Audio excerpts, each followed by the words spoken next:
প্রিয় দর্শক, আসসালামু আলাইকুম। গোয়েন্দা বাহিনী এবার একটি চাঞ্চল্যকর তথ্য দিয়েছে হাদি হত্যা নিয়ে। তারা বলছে যে মূল পরিকল্পনাকারী তিনি হচ্ছেন বাপ্পি। সেই বাপ্পি সম্পর্কে একটি তথ্য দিয়েছেন যে মিরপুরের সাবেক ওয়ার্ড কাউন্সিলর ও যুবলীগ নেতা তাইজুল ইসলাম চৌধুরী বাপ্পির পরিকল্পনা ও নির্দেশনায় ইনকিলাব মঞ্চের নেতা শরীফ ওসমান হাদিকে গুলি করে হত্যা করেছে বলে দাবি করেছে ডিবি পুলিশ। এবং ডিবি তথ্য অনুযায়ী হত্যাকাণ্ডের প্রধান পরিকল্পনাকারী বাপ্পি গা ঢাকা দিয়েছে কলকাতায় আছেন। যদিও হাদির হত্যার সঙ্গে যুক্ত অন্যান্য আসামিরাও ভারতে অবস্থান করছে, এমন কোনো তথ্য ভারতীয় পক্ষ থেকে স্বীকার করেনি। অনুসন্ধানে দেখা গেছে যে কলকাতার রাজারহাট ওয়েস্ট ভেড়াবেড়ি মেটোপাড়া এলাকায় ঝঞ্ঝন গল্লির নামে একটি পাড়ায় 4তলা বিল্ডিং এর প্রথম তলায় একটি ফ্ল্যাটে বাপ্পি আত্মগোপনে আছে। তার সঙ্গে আরো 4জন থেকে 5জন আওয়ামী লীগ নেতাকর্মী রয়েছে, যাদের প্রত্যেকের বিরুদ্ধে একাধিক মামলা রয়েছে। স্থানীয়ভাবে জানা গেছে যে তারা বাংলাদেশ পুলিশের কর্মকর্তার পরিচয় ব্যবহার করছে এবং প্রায় 1 বছর ধরে ওই ঠিকানায় বসবাস করছে। ফ্ল্যাটে থাকা যুবলীগ নেতা মফিকুর রহমান উজ্জ্বল এবং সাজিবুল ইসলাম সাংবাদিকদের জানিয়েছেন যে এই মুহূর্তে বাপ্পি ফ্ল্যাটে নেই।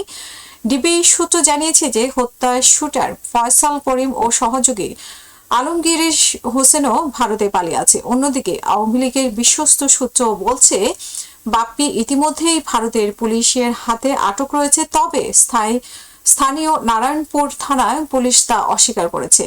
বিধাননগর পুলিশ কমিশনার অফিসও জানিয়েছে হাদি হত্যার আসামিরা কলকাতায় লুকিয়ে আছেন, এমন তথ্য তাদের কাছে নেই। এই বিষয়ে ভারতের পররাষ্ট্র ও স্বরাষ্ট্র মন্ত্রণালয় অধীনে থাকা কারণে পুলিশ কর্মকর্তারা সংবাদ মাধ্যমের সামনে মন্তব্য করতে রাজি হননি। প্রিয় দর্শক, আসলে হাদি হত্যা নিয়ে বিরাট একটা ধোঁয়াশা তৈরি করেছে। ফয়সাল নিজে বলছে যে নিজে দুবাইতে আছে, তদন্ত কর্মকর্তারা বলছে যে তারা মানে কলকাতায় আছে বা ভারতে আছে। কিন্তু অনেকেরই ধারণা যে যে ভিডিও বার্তা ফয়সাল দিয়েছে, 3টি ভিডিও বার্তা, সে ভিডিও বার্তায় আশেপাশে যে সাউন্ড বা সবকিছু মিলিয়ে, পরিবেশ সবকিছু মিলিয়ে অনেকের ধারণা যে সে বাংলাদেশে আছে। এবং ডিবি পুলিশ যে এগুলো নিয়ে ঘোরাচ্ছে, মানে ঘোরাতে ঘোরাতে একটা সময় পার করছে, সেটাও কিন্তু উড়িয়ে দেওয়ার মতো না। সো হাদি হত্যাকে মানে কোনোভাবে ধাপাচাপা দেওয়ার চেষ্টা হয়তো পুলিশ করছে, বা আসামিদেরকে এত স্পেসিফিক লোকেশন বলছে বাপ্পির, তাহলে ধরে আনা সম্ভব হচ্ছে না কেন, ভারতের কাছে চাওয়া হচ্ছে না কেন, এগুলো প্রশ্ন থেকেই যায়। আর মূল আসামি ফয়সালের এরকম সুনির্দিষ্ট লোকেশন কেন বের করতে পারছে না? সে ভিডিও বার্তা দিয়েছে, তারপরেও কেন লোকেশন বের করা যাচ্ছে না, এবং কোথা থেকে ভিডিওটা পোস্ট দিয়েছে সেটাও বা কেন জানা যাচ্ছে না, সেটা কিন্তু প্রশ্ন থেকেই যায়। তো সেই প্রশ্নের উত্তর আমরা চাই তারা গোয়েন্দা সংস্থায় দিবে।